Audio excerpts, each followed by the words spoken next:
nasa site pa tayo na idol. Mag-aabang tayo ng matirahan natin may lumulutang. Oo, tsaga-tsaga lang. Kung may lumulutang dito, kung wala, doon naman tayo sa kabila. Doon sa kabila mga idol.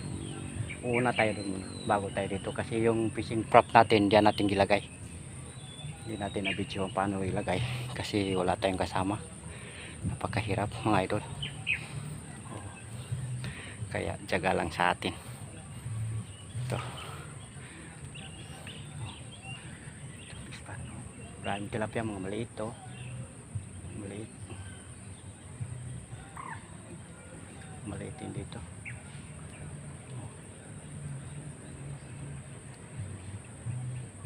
Tiyaga lang sa atin mga idol. Balikan natin dito mamaya. Sige, kita-kita lang tayo. Okay, bye. Salamat sa support.